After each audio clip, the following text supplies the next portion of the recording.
telah berakhir ucapan jawapan daripada Menteri Perpaduan.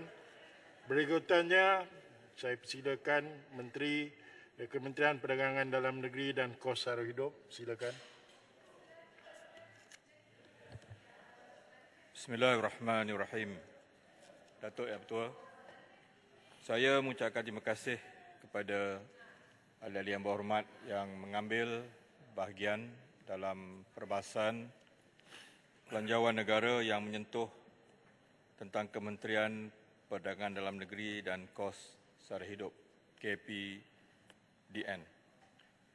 Saya mula dengan menyentuh yang berhormat yang masih lagi bercakap ataupun berbahas tentang inisiatif payung ramah ini daripada Marang, YB Besut, YB Gua Munsang dan juga yang berhormat daripada Seri Aman. Betul-betul,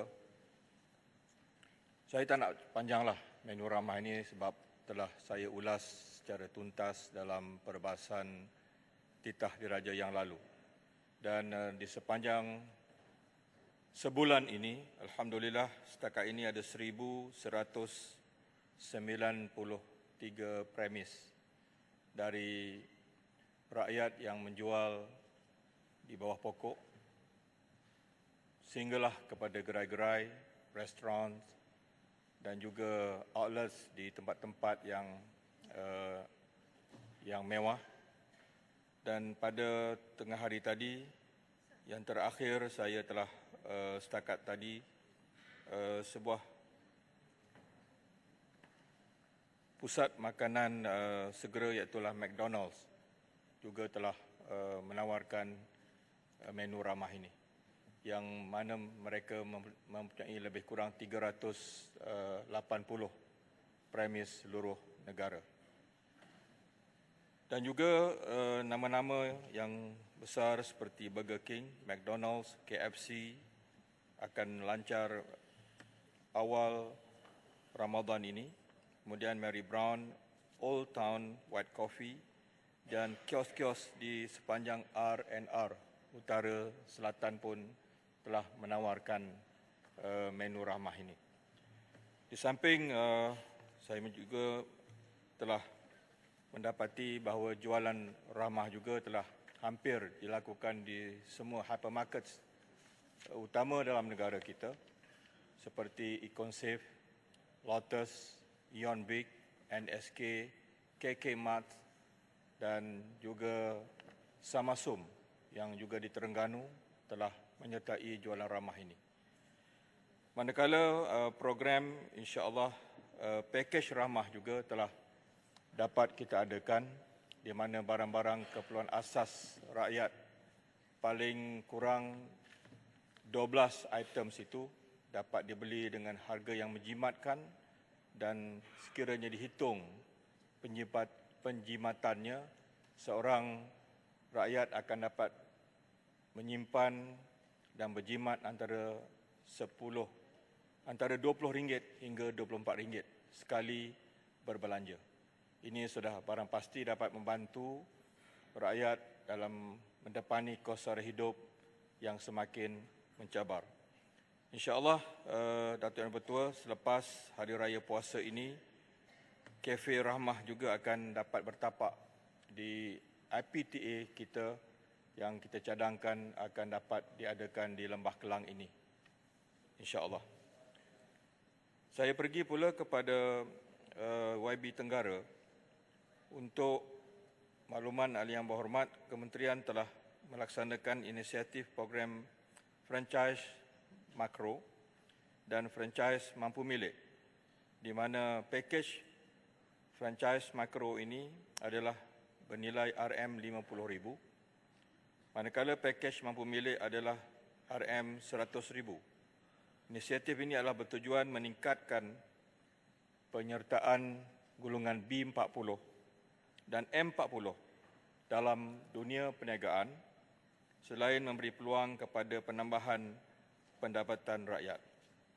Saya juga menyuruh rakyat Malaysia dan meminta ahli-ahli yang berhormat supaya dapat menggalakkan anak-anak buah di kawasan masing-masing untuk memberi pertimbangan dan keutamaan kepada perniagaan franchise sebagai sumber pekerjaan dan sumber pendapatan baru, yang mana industri franchise ini mempunyai potensi besar untuk berkembang.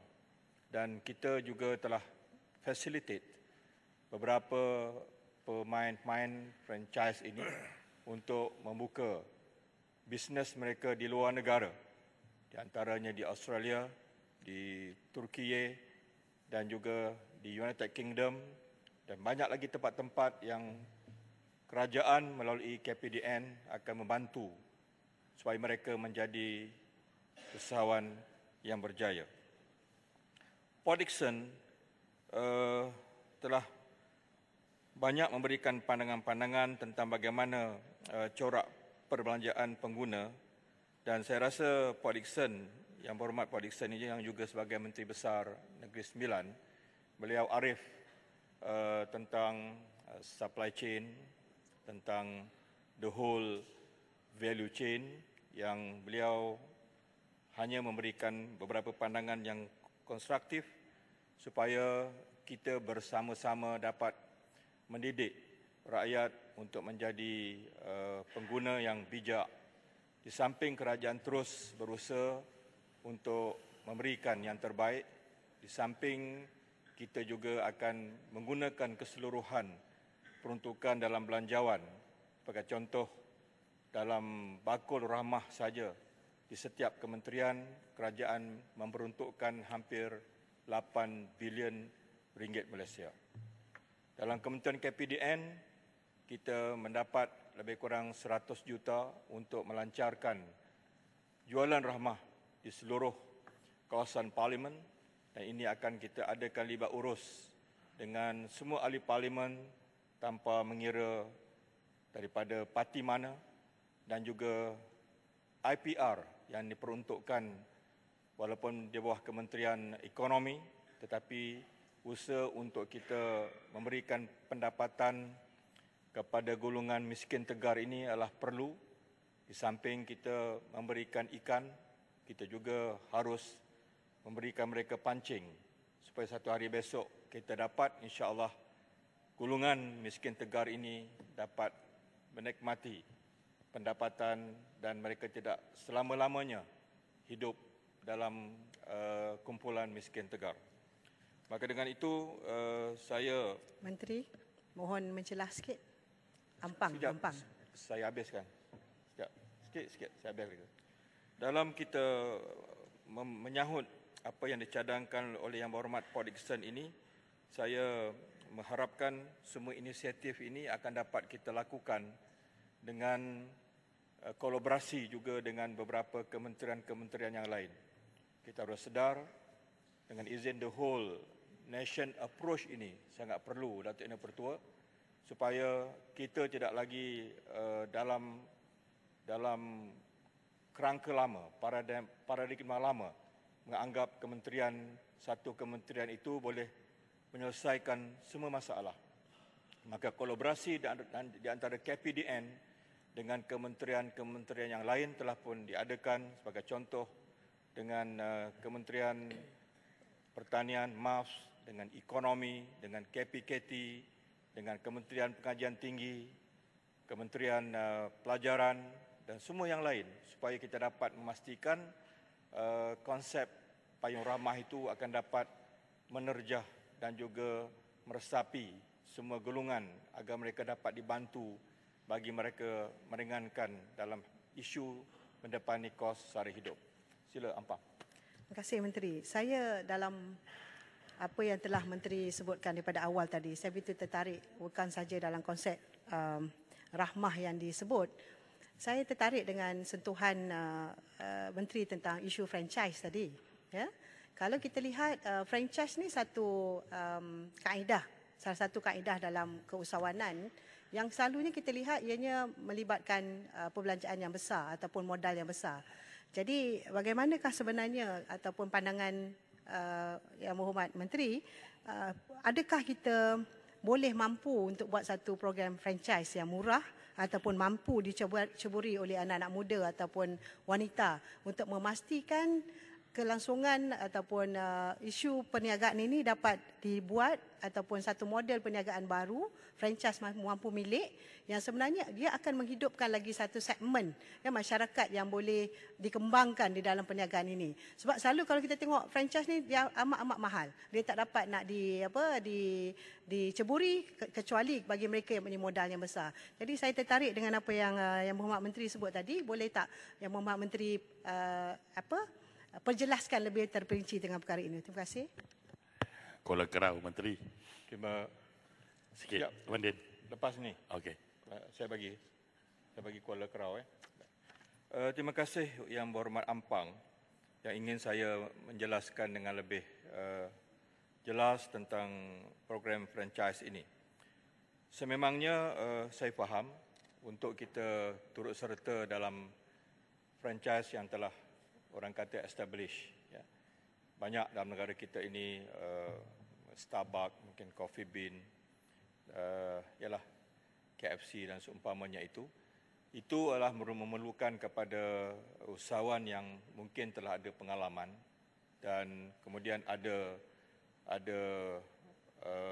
rekod perniagaan yang baik, boleh meyakinkan bank-bank untuk mereka membuat pinjaman. Tetapi apa yang di bawah segmen mendaya upaya di bawah kementerian ini, di samping inisiatif payung ramah tadi, itu kita lebih kepada membantu, help. Tapi kepada empowering ini, memang YB Ampang, kita memperuntukkan untuk franchise mikro ini grant sebanyak RM50,000 untuk kita train mereka. Tapi kita tak bagi begitu sahaja. Nanti pegawai yang bertanggungjawab dalam bidang latihan ini akan memberikan mereka suatu direction, bimbingan supaya dengan modal mikro RM50,000 itu mereka boleh pergi jauh.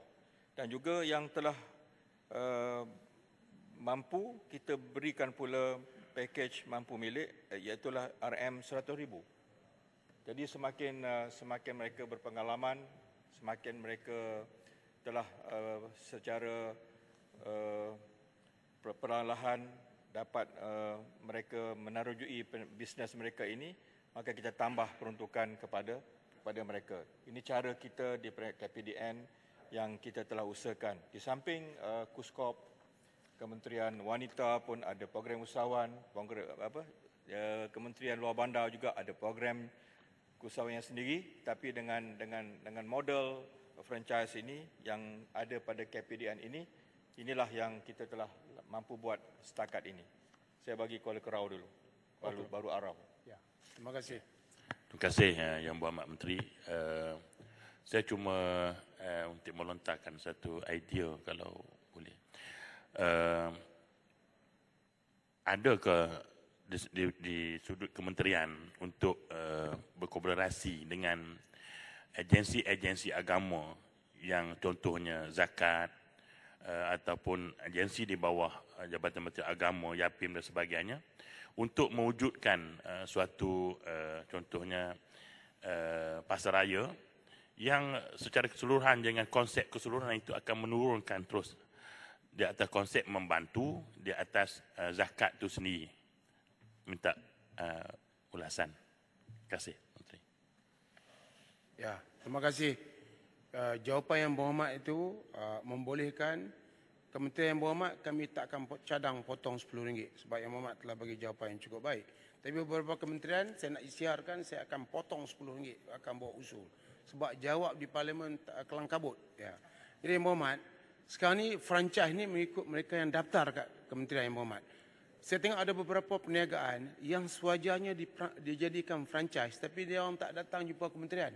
Dia berniaga sama dia. Satu, peniaga runcit Aceh. Ya, yang terkenal, semua orang tahu. Yang kedua, peniaga runcit India. Ini warga India. Dia kata-kata. Jadi kalau boleh mereka ni masuk dalam sistem, dijadikan franchise, sudah pasti ianya akan berkembang lebih hebat daripada yang lain. Walaupun mereka tidak bertaraf macam 7-Eleven dan juga lain lagi. Tapi perniagaan mereka luar biasa sekarang. Yang berlaku di peringkat seluruh negara. Pakai Muhammad bercadang supaya mereka ni masuk dalam senarai franchise dan lebih ramai rakyat akan mendapat franchise yang lebih baik. Yang berhormat rakan saya Kuala Kerau, kalau perhatikan jawapan saya pada hari Isnin yang lepas, saya telah pun melontarkan supaya ada satu, kalau tidak hypermarket pun, satu supermarket untuk B40. Supaya ini pengalaman di luar negara yang telah saya telaah di United States of America dan juga di United Kingdom, di mana ada supermarket yang untuk B40. Dan saya belajar di situ sebab sebenarnya barang-barang dalam dunia ini yang mahal adalah jenama. Jenama tu yang mahal. Ya. Macam dalam parlimen ni arau, macam tu. Orang boleh kenal arau tu kan. Ya. Sebagai contohlah. Ya. Jadi yang pentingnya bagi saya adalah bagaimana konsep itu boleh kita laksanakan. Hari Senin lepas saya bercadang nak jumpa dengan, kita ada ramai, mungkin bukan milioner saja, dah ada bilioner rakyat kita. Tapi tadi yang berhormat sebut tentang bagaimana mungkin pusat-pusat zakat. Boleh kita bincang, itu tak ada masalah.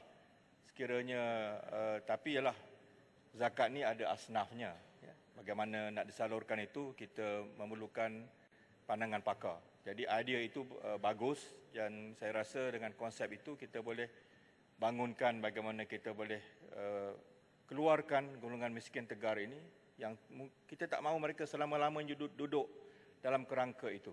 Jadi satu idea yang saya rasa kita boleh explore bagaimana kita mahu membuka. Kalau boleh sebelum habis penggal ini ada satu, mungkin di Kuala Lumpur ini ada satu hypermarket yang kita boleh buat untuk B40. Untuk arau tadi, bisnes ni tak boleh paksa arau. Persatuan Aceh ke, Persatuan Sunda ke, ataupun India ke, mereka ada rangkaian mereka yang tersendiri. Franchise ini saya rasa kita ada konsepnya yang jelas. Dan kita boleh, sebab itu KPDN mengambil jalan yang paling praktikal, iaitu lebih baik kita melatih daripada awal dengan sistem kita ini ada franchise makro dan franchise mampu milik. Jadi ada step dia. Dan mereka ini insya-Allah besok kalau satu hari menjadi usahawan yang berjaya, mereka benar-benar usahawan yang genuine. Dalam erti kata mereka telah through rank and file dalam bidang perniagaan ini. Sila. Terima kasih Wakil Menteri dan Tuan Speaker. Saya ni sebenarnya seorang pejuang untuk peniaga-peniaga kecil, peniaga-peniaga kedai makan ataupun penjaja-penjaja kecil. Jadi saya nak tanya Wakil Menteri, adakah terdapat usaha-usaha Wakil Menteri ataupun kementerian untuk merahmahkan harga di pasar-pasar borong, yang mana ini akan boleh menggembirakan golongan peniaga-peniaga makanan. Sebab kalau harga ikan, harga daging ataupun harga sayur-sayuran, cili, bawang dan sebagainya, kalau harga dia rendah, maka menu rahmah akan menjadi lebih berkesan. Jadi saya minta penjelasan Wakil Menteri. Terima kasih. Wakil Menteri pada Rengas. Okay, Assalamualaikum Tuan Yang Bertuah, Wakil Menteri. Saya ingin bertanya kepada Wakil Menteri, adakah soalan daripada yang dibangkitkan oleh pada Rengas sebelum ni, dah 2 kali saya bangkitkan, adakah akan disentuh, iaitu soalan mengenai kawalan ke atas pembukaan stesen minyak baru. Untuk makluman Wakil Menteri, buat masa sekarang dalam range 5 km ada 2 stesen minyak jenama yang sama, dan ada setengah tu dalam within 2 km saja. So benda ni menjadi satu tekanan, kesan ke atas pendapatan pengusaha stesen minyak, dan juga sentuh juga mengenai komisen yang diutarakan oleh pengusaha-pengusaha stesen minyak untuk dinaikkan. Sebab seperti yang saya maklum sebelum ni, last kali itu adalah tahun 2019 Januari, zaman Tun Dr. Mahathir mengambil alih di zaman PH memerintah, dan sepatutnya dalam masa 3 tahun dikaji semula. So minta komen daripada Menteri. Sekian. Baik, tagih Pak Padani. Okey.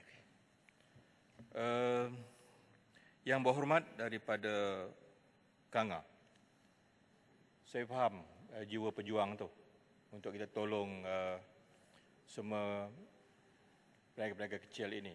Tapi saya rasa Yang Berhormat Kanga juga faham bahawa ikan, daging itu bukan boleh kita petik daripada udara.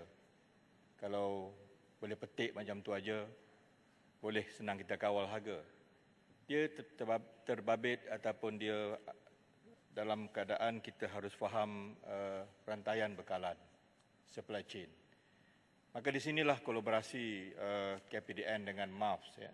Sebab bekalan itu, dia mereka upstream itu adalah di kalangan adalah tanggungjawab daripada Kementerian Pertanian. Cukup bekalan, maka sampai kepada KPDN kita akan lihat tentang banyak ataupun kurangnya bekalan itu di atas meja, iaitu untuk dibeli oleh rakyat. Ikan sebagai contoh, cukup atau tidak? Kerana faktor-faktor seperti yang pernah saya alami dulu, contohnya ikan, ya. Ada isu dulu ikan dijual di tengah laut, ya, dibeli oleh kapal-kapal asing. Maka waktu itu kita adakan operasi Naga 6 bulan dan dia berkesan, ya, tentang daging tempatan kita. SSL hanya sekarang lebih kurang 24%. Jadi macam mana kita nak cukupkan bekalan itu? Ada Yang Berhormat, saya rasa Yang Berhormat pun lagi faham sebenarnya. Ada barang yang dah naik ini Yang Berhormat, tak boleh turun. Saya tak nak jadi menteri yang munafik, ya, yang boleh janji dengan rakyat, ya, harganya akan turun. Ada barang yang dah naik yang tidak mungkin turun. Tapi ada barang yang harganya sekiranya bekalan itu cukup, ada naik dan boleh turun. Dan ada barang-barang seperti contoh mengikut musim. Baik, bulan 12 kita tengok harga sayur-sayuran. Selepas bulan 1 dia pulih balik. Cili merah sebagai contoh, di pasaran waktu itu hampir RM30 1 kilo kerana monsun, kerana tengkujuh. Tapi masuk bulan 2 dia dah turun sampai RM12. Ada masa dia naik, ada masa dia turun. Ini banjir pula di Johor. Banyak ladang sayur yang musnah, dia akan naik balik. Jadi harga barang ini Yang Berhormat, dia boleh naik, dia boleh turun dan bergantung kepada the whole supply chain. Peranan KPDN untuk mengawal harga ini supaya dia tetap ada di pasaran dan dia boleh dibeli dengan harga yang munasabah. Maka dengan sebab itulah Yang Berhormat, kalau kita sedikitlah, ya, untuk kita sedikit mengaplikasikan atau mempraktikkan the Blue Ocean Strategy sebagai contoh, benda yang tak boleh kita buat itu tak boleh kita tempuh. Contohnya, ada barang yang kita rasa tak boleh turun, kita panggil pengat kuasa, pergi cek, paksa dia turun, tidak boleh. Kerana kita free market. Kita hentak kepala kita di dinding sampai berdarah, maknanya harga pun tak boleh turun. Jadi, KPDN mengambil suatu pendekatan dengan jualan rahmah. Kita package rahmah. So, kita engage. Kita dah tahu buat masa ini, harga ini, barang-barang ini memang tidak boleh turun. Contohnya ayam pada masa satu ketika. Zaman saya menjadi Menteri Pertanian dulu, harganya lebih kurang RM7.90. Kemudian selepas COVID, letakkan shilling, dia ada RM9.40. Di sana mungkin harga ayam tu beza RM1 lebih. Bagaimana kita nak atasi rakyat untuk boleh merasakan kenaikan itu mereka boleh tampung? Maka KPDN mengadakan libat urus, kita adakan jualan rahmah. Di mana ada lebih kurang 20 barangan asas yang boleh dibeli di pasar-pasar raya tertentu.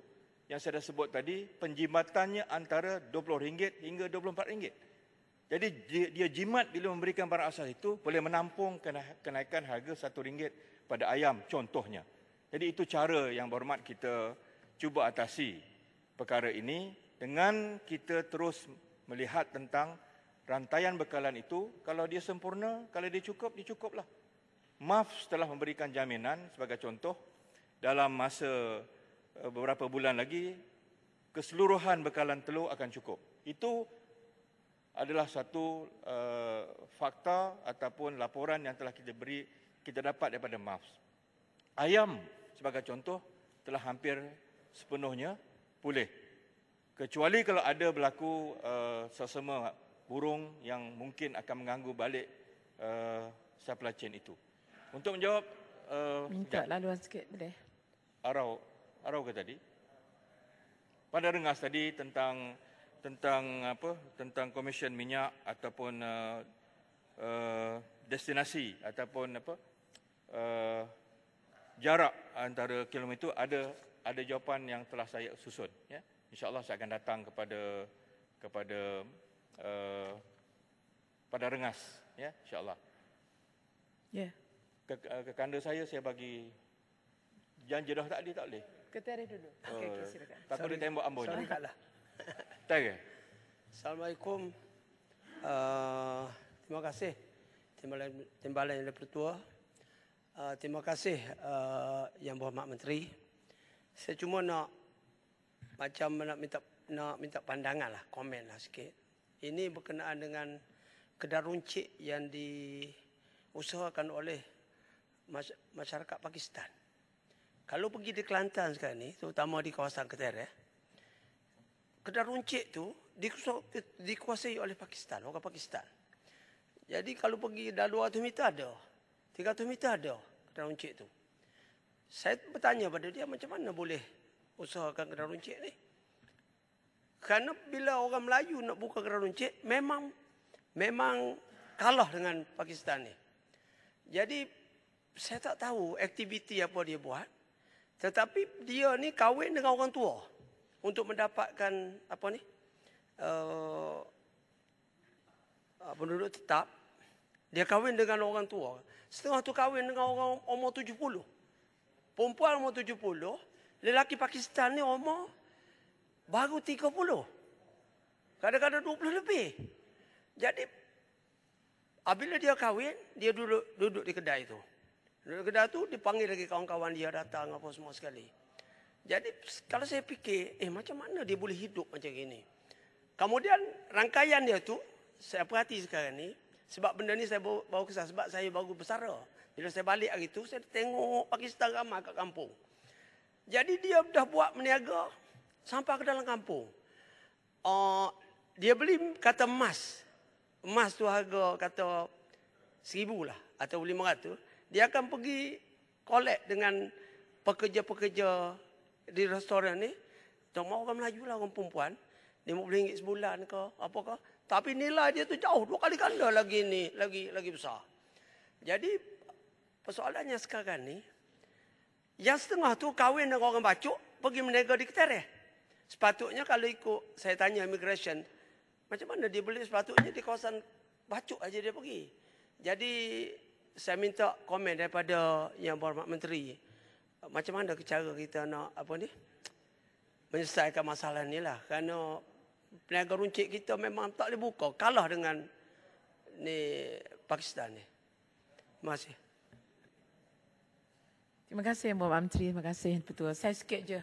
Saya pertama kali saya ucap tahniahlah di atas usaha kementerian dan terima kasih dan tahniah juga kepada peniaga-peniaga yang berkorban untuk menjayakan menu rahmah yang kita tahu keuntungannya amat sedikit, tetapi demi untuk kita sama-sama membantu rakyat yang memerlukan. Isu di depan kita ialah apabila barang mentah ni mahal, termasuk juga daging yang mahal, mereka menukar dengan daging import. Dan isu di depan kita sebagaimana kes yang berlaku dalam negara kita sebelum ni, apabila ada daging import yang mempunyai logo halal palsu. Dan ada juga yang kes yang sebelum ini, yang kesnya yang telah di-compound. Tapi apabila dia bayar compound, kesnya ditarik balik. Jadi ini maruah umat Islam. Jadi sejauh mana pemantauan, memastikan setiap barangan yang dijual, terutama makanan yang halal bagi umat Islam, jangan kerana nak harga yang murah tapi mengenepikan dari sudut keabsahan halal logo ataupun keabsahan dari sudut syariat Islam itu sendiri. Jadi sejauh mana pemantauan dibuat untuk memastikan bahawa makanan yang dijual itu menjaga maruah umat Islam itu sendiri. Terima kasih. Terima kasih. Saya jawab atau panjang dulu ke kanda saya. Untuk menu rahmah ni, 20 hari bulan ini KPDN akan buat satu makan tengah hari menu rahmah di Dewan belakang sana itu. Jadi boleh tengok nanti dari segi apa yang dimasukkan dengan menu rahmah itu, insya-Allah. Jadi saya jemput semua datang nanti dan sila bagi kepada kami apa juga mungkin pandangan ataupun apa yang tidak sesuai. Tapi setakat ini kita melihat premis itu bertambah. Dan untuk pengetahuan kekanda saya rantau panjang, kita tak paksa sebenarnya. Tak paksa. Nak buat, buat. Tak nak buat, tak apa. Dan sebenarnya bukanlah persepsinya macam restoran tu. Dia terpaksa masak dengan kualiti lain ataupun ada menu, ada dapur asing untuk ini. Tidak. Dia masak dengan yang premium itu. Kalau ayam karinya, ayam kari yang premium itu. Cuma atas ihsan dia nak bagi kepada mereka yang memerlukan kepada golongan tertentu. Itu saja. Jadi jangan bimbang tentang itu. InsyaAllah kita pelihara bersama. Tentang daging yang dirampas itu yang berhormat rantau panjang itu bawah bidang kuasa MAFS. Kan yang tangkap itu Makis. Pegawai kuasa yang menentukan halal tidak halal daging itu, dan biasanya Makis akan bekerjasama dengan JAKIM dan mereka akan tentukan. Dan kalau ada tangkapan pun ia dibuat oleh Kementerian Pertanian, tidak di bawah Kementerian KPDN. Tadi tentang ramai sangat warga Pakistan yang berniaga sebagaimana Aceh lah. Saya rasa itu kita kena lihat dari segi polisi. Tapi sebenarnya kalau kita pergi cek yang berhormat, dia menggunakan nama orang tempatan. Tapi kalau kita tak bagi dia nikah orang kita, payah juga. Itu isunya lah. Jadi KPDN tidak boleh menjawab isu itu secara bersendirian. Kalau kita mahu isu itu diselesaikan, maka the whole nation approach perlu kita adakan. Maknanya kita kena ada satu kuasa kabinet untuk kita melihat review semula kedai-kedai asing ini, termasuk saya rasa yang berhormat pun pergi juga di Baloch, di Pak Punjab tu, ya, di Khan, ya, yang begitu maju perniagaan mereka. Cuba cek dia guna nama siapa di situ. Jadi kalau kita cek nanti yang berhormat, kita akan dapat tahu dari mana mereka itu. Oleh itu, tadi ada sedikit saya sebut tentang franchise, iaitu yang dah berjaya, YB Ampang, yang dengan franchise mikro mampu milik ini, syarikat seperti CCU, Taska Bandar Mama, Global Arts, Old Town Kopitiam. Ini dah ada contoh bagaimana di bawah bimbingan kita telah mendapat beberapa hasil syarikat-syarikat ini, dan kalau boleh mereka boleh kita terus bantu, dan ada di kalangan mereka ini yang berhasrat untuk melebarkan lagi cawangan mereka di luar negara. Sekejap saya habiskan ni. Saya jawab tadi tentang Bandar Rengas, pasal dah lama sangat saya faham, sebab banyak yang interrupt saya ini, takut nanti tak ada masa. Sebarang keputusan melibatkan perubahan komisen jualan kepada pengusaha stesen minyak adalah di bawah bidang kuasa Kementerian Keuangan. Keputusan untuk membuka stesen minyak merupakan suatu keputusan perniagaan, business decision. Secara ringkas, pihak pengusaha mengemukakan permohonan untuk mengoperasi stesen minyak di suatu tapak atau lokasi kepada syarikat minyak yang dipilih oleh pengusaha. Setelah menerima permohonan pengusaha tersebut, syarikat minyak akan melaksanakan kajian daya maju bagi memastikan keputusan mengoperasi stesen minyak di tapak tersebut dan suatu keputusan yang tidak merugikan. Sekiranya berpuas hati dengan hasil kajian itu, syarikat minyak akan bersetuju untuk membekalkan produk petroleum kepada pengusaha dan seterusnya memohon kebenaran KPDN untuk membangunkan stesen minyak di tapak tersebut. Dalam mempertimbangkan permohonan syarikat minyak, KPDN akan mengambil kira laporan naziran daripada KPDN negeri yang antara lain membuat semakan ke atas jumlah penduduk dan status pembangunan sekitar. KPDN juga mengambil kira ulasan daripada agensi berkaitan seperti LLM, Lembaga Lebuh Raya, bagi cadangan tapak di Lebuh Raya. Saya ada menerima beberapa surat yang berhormat daripada pada Rengas tentang jarak. Jarak dan ini juga telah berlaku di sepadan Perlis. Yang itu saya akan jawab spesifik nanti tentang jarak itu dan adakah ada budi bicara menteri ataupun kuasa menteri tentang melihat keadaan tertentu kalaulah macam Johor Bahru sebagai contoh, ya, space tak ada. Tapi memang peraturan tidak boleh dalam berapa kilometer. Tapi in terms of business, ia boleh memberikan keuntungan. Itu mungkin saya akan lihat dari segi peraturan dan saya akan jawab kemudian. Tapi tak apa. Saya mencelah sikit. Yang berhormat tadi ada tanya. Memang betul. Bagi syarikat minyak, perkara itu memang menguntungkan. Walaupun kami di kalangan pengusaha stesen minyak ini terpaksa bersaing. Tapi kita tengok juga, kalau di kawasan yang trafik yang tinggi dan pembangunan yang agak pesat, ianya tidak menjadi masalah. Tapi sekiranya di pinggir bandar dan di kawasan kampung, jualan minyak yang rendah, bila kami terpaksa bersaing dan terutamanya sama jenama, itu memang amat membebankan lah. Sebab untuk makluman lah, stesen minyak ni bukannya untung besar, terutama sekali kalau jualan yang rendah, memang cukup-cukup makan.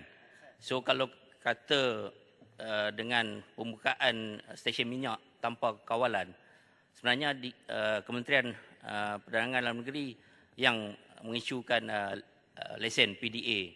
So bagi saya boleh kontrol kalau di kawasan yang kita tengok bukannya satu keperluan untuk dibuka dalam kuantiti yang banyak di suatu kawasan yang kurang trafik. Sekian. Terima kasih Yang Berhormat. Pada Rengas saya ambil perhatian. Dan kalau Yang Berhormat rasa ada kes-kes yang spesifik tentang itu, boleh beritahu saya dan saya bersedia untuk melakukan siasatan. Tapi tentang jarak itu saya rasa saya akan perhatikan secara fleksibel. Sebab Yang Berhormat, siap, Ulu Terengganu, sekejap je. Sebagai contoh, dalam pengalaman saya kami mengizinkan 2 stesen minyak petrol tanpa subsidi di Padang Besar dan juga di Wang Kerlian. Di sana kita lihat ada potensinya. Dan maka kita terfikir kenapa tidak buat di Johor Bahru sebagai contoh. Sedangkan Johor Bahru itu padat. Jadi itu akan timbul nanti isu lagi segi jarak. Kalau ikut buku lah, kalau ikut peraturan. Tetapi in terms of business, macam mana? Jadi saya rasa kita akan lihat. Tapi in principle, walaupun saya bukan seorang ahli perniagaan, Al-Ustaz ni, dia ada stesen minyak. Saya rasa tidak sewenang-wenangnya bagi KPDN ataupun laporan naziran yang boleh mengizinkan, apapun lagi segi jarak itu untuk kita kompromis, ya, insya-Allah. Ya, sila Ulu Terengganu. Menteri, masa dah nak habis. Satu saja apa yang saya bangkitkan dalam ucapan bajet saya, iaitu kenyataan Tambun berlaku ketirisan diesel sebanyak 10 bilion tahun lepas. Persoalan saya adalah betul atau tidak, ataupun tersilap kod ataupun terkhilaf dari segi data tersebut. Sebab 10 bilion ni satu jumlah yang besar setahun yang betul. Maknanya 800 juta lebih sebulan. Jadi persoalan saya bangkit dalam ucapan saya hari itu, nilai 10 bilion tersebut betul atau tidak. Itu persoalan saya. Terima kasih. Terima kasih Ulu Terengganu. Selepas saya juga mendengar isu itu, dan saya anggap itu satu tanggungjawab besar untuk saya dan rakan-rakan yang lain yang terlibat itu akan beberapa kementerian terlibat, kita akan cuba untuk memastikan ketirisan tidak berlaku. Maka serta-merta saya telah meminta KSU, Kementerian bersama dengan KSU Keuangan, kemudian kita telah minta Kementerian Pertahanan, Kementerian Dalam Negeri untuk menubuhkan satu task force untuk kita benar-benar perhatikan isu itu, dan biarlah dalam masa beberapa minggu ini 4 kementerian ini akan mengadakan mesyuarat dan mereka telah melancarkan operasi tiris, dan saya akan teliti laporan itu nanti, dan insya-Allah kalau perlu saya akan bawa kepada Yang Berhormat laporan. Yang maaf itu. Persoalan saya adalah sebab data tersebut dikeluar daripada mulut Perdana Menteri. Jadi suatu data ataupun suatu kata-kata yang sepatutnya ada tanggungjawab. Jadi saya rasa suatu yang amat tidak logik apabila 10 bilion setahun bocor ataupun tiris. Jadi minta diperbetulkan kalau benda itu tak betul. Terima kasih.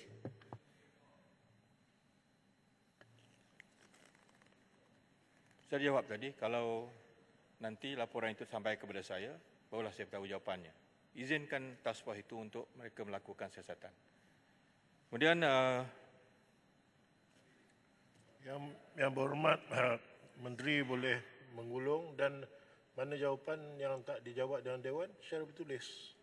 Baik, saya sebenarnya memang berhasrat untuk menjawab semua persoalan daripada Yang Berhormat, menghormati tanggungjawab dan kesetiaan Yang Berhormat dalam perbahasan ini, tapi namun masa tidak mengizinkan dan nampaknya telah 2 kali KDN menjadi kementerian tutup pintu Parlimen untuk malam ini.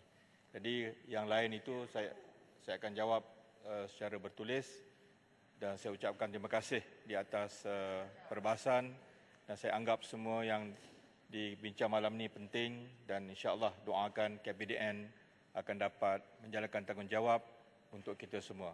Rahmah untuk semua insya-Allah. Assalamualaikum warahmatullahi wabarakatuh. Kami tak potong RM10. Bismillahirrahmanirrahim. Ahli-ahli yang